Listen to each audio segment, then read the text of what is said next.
Let's boost your English skills. Hello, everyone. Welcome back to the Boost English podcast. I'm Olivia, your host. I'm really excited to have you with us today. We'll be chatting about a topic that I think everyone can relate to, and by listening to our conversation, you'll get to boost your English skills at the same time. Hi folks, Billy here, your friendly sub-host. Great to have you along for another fun episode. We always love hearing from our listeners, so thanks for tuning in. So before we dive into our main topic, how are you doing today, Billy? Anything interesting happened this morning? Oh, well, I had the strangest dream about juggling watermelons. I woke up feeling like I needed to join a circus or something. Really weird, right? That is quite odd. I once dreamed I was riding a giant turtle across the ocean, so I guess we both have vivid imaginations. Right. Dreams can be so strange. Sometimes they make sense, and sometimes they're just random. Anyway, I'm ready to chat about real-life stuff now. Sounds good. Let's get started on our main topic, how to find your passion in life.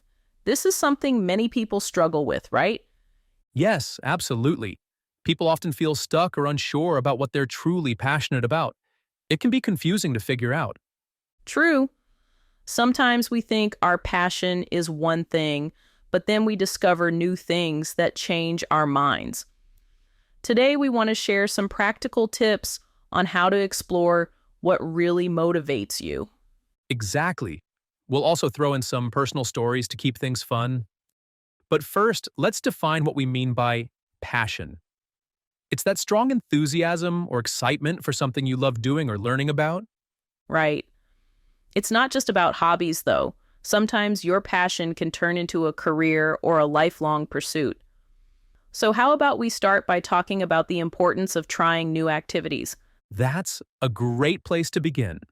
Often people feel like they have no passion because they haven't experimented enough. Trying new things can open up paths you never knew existed. Yes. For instance, when I was younger, I thought I'd be a painter. I spent hours with my art supplies. Then one day, I took a cooking class, and suddenly I was super excited about making desserts. It was a different kind of creativity. So, did you keep painting or did cooking become your main focus? I still paint a bit for fun, but I'm more likely to be found in the kitchen testing new recipes now. How about you, Billy? Any unexpected discoveries?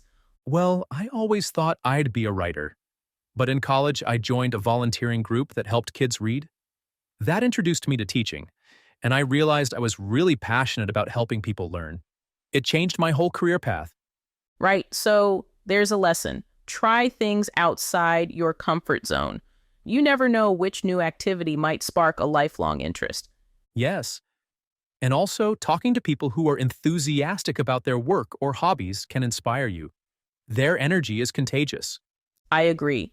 Listening to someone speak with excitement can make you curious to try it yourself. So that's tip number 1. Experiment and engage with passionate people. Now let's talk about reflecting on your own talents. Sometimes passion aligns with what you're naturally good at. If something comes easily to you and it feels rewarding, that might be a clue. Absolutely. Think about activities that make you lose track of time. For me, cooking is a big one. I can spend hours fine-tuning a recipe. So, does that mean we can expect some food samples next time we record? I'll see what I can do, Billy. But yes, when you find yourself absorbed in an activity and you feel energized afterward, that could be your passion knocking at the door. Totally. Another angle is identifying what you loved as a kid. Many times, your childhood interests can guide you back to a passion you forgot. Exactly. I used to love making up stories with my friends. Even though I didn't become a novelist, I discovered a love for storytelling in other ways, like doing this podcast. Right. You see, it's all about reconnecting with those core joys. Then you adapt them to your current life. Let's move on to another tip. Make time for quiet reflection. Life is so busy, we rarely pause to ask ourselves, what do I actually want? Yes, that's so true. Journaling can be a huge help. Writing down your thoughts, goals, and feelings can give you clarity. And you don't have to be a professional writer to keep a journal. Just jotting down random ideas can reveal a hidden interest. Exactly. Another helpful approach is to list things that energize you and things that drain you. Over time, you start seeing patterns. Right. If you notice you're supercharged after playing music or reading about science, maybe that's an area worth exploring. Yes.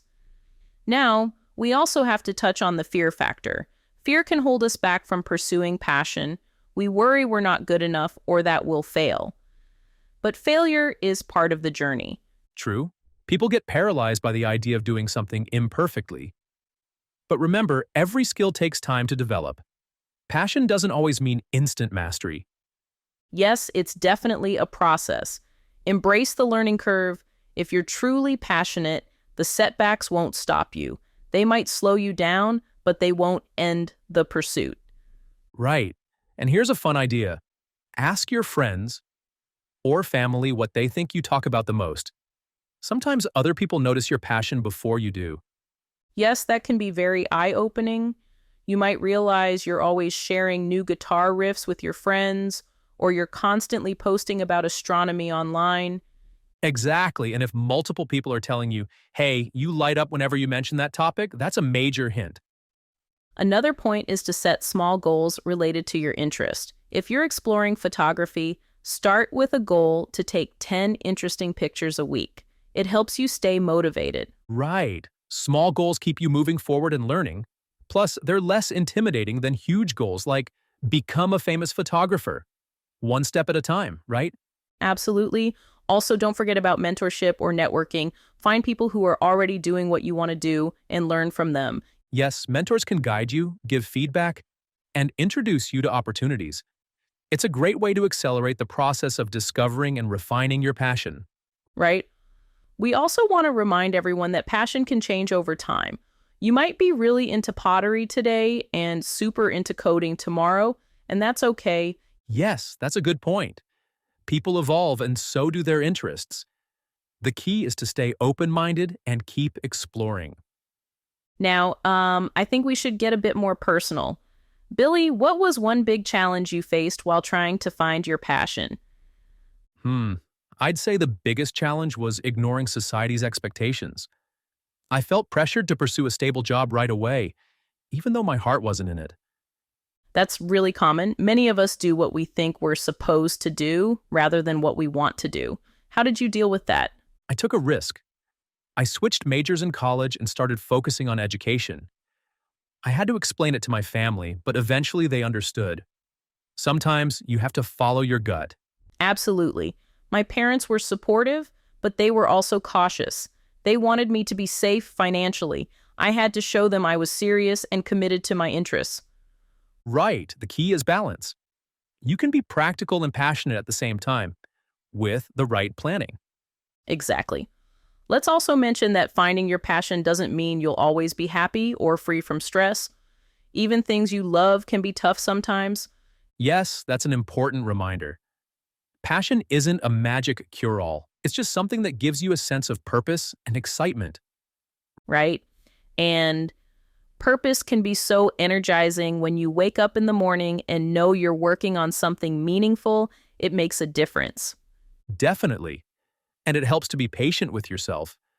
Not everyone finds their passion by age 20. It can take time, and that's perfectly normal. Yes, if you're in your 30s, 40s, 50s, or beyond, it's never too late to explore new possibilities.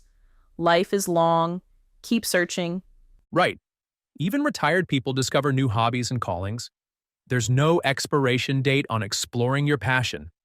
I love that. Now, let's shift gears a bit and talk about how to keep passion alive once you find it. It can fade if you don't nurture it, right? Exactly. You have to keep challenging yourself, setting new goals, or connecting with other passionate people so you stay inspired. Yes. And remember to celebrate small wins. If your passion is learning French, give yourself credit every time you master a new phrase or watch a movie without subtitles. Totally. Small victories build momentum, and you feel proud of your progress. That pride fuels even more passion. Well, Billy, I think we've covered a lot of ground. Our listeners now have a bunch of tips for finding and nurturing their passion. Shall we recap a bit? Sure. Key points.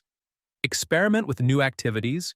Reflect on what energizes you, connect with mentors, and remember it's okay to change. Also, don't let fear stop you. Yes, that's the essence. Now, before we wrap up, how about we explain some words and phrases we use today that might be new or tricky for our listeners? Good idea. Let's do a quick vocabulary session. I'm sure we tossed out a few terms that need a closer look. All right.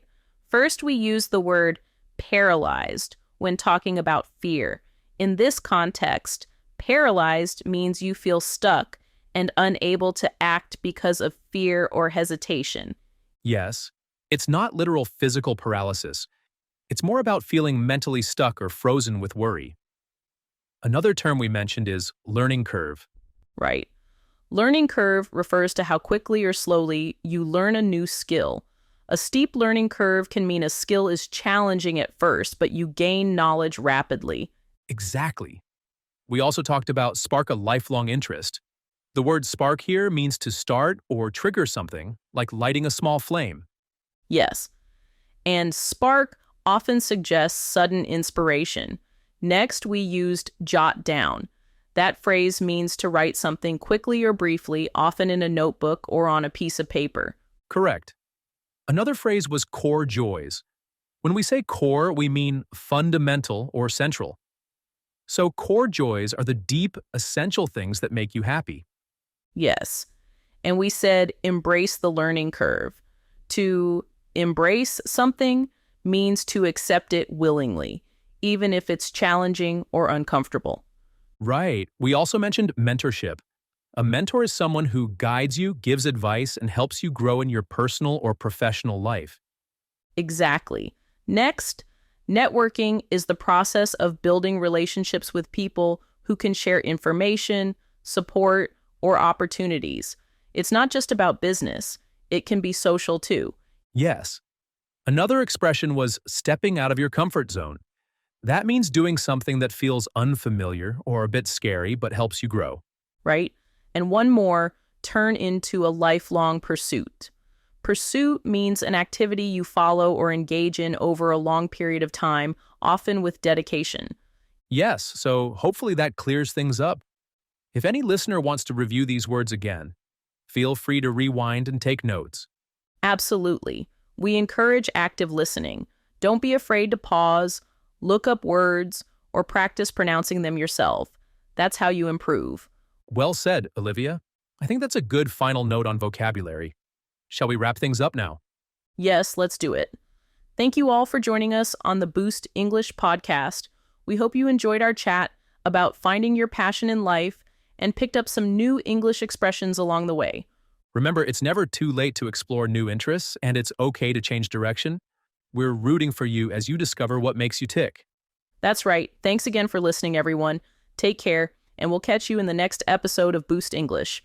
Until then, keep exploring, keep learning, and keep smiling. Bye, everyone. Bye, and don't forget, stay curious and stay passionate. See you soon.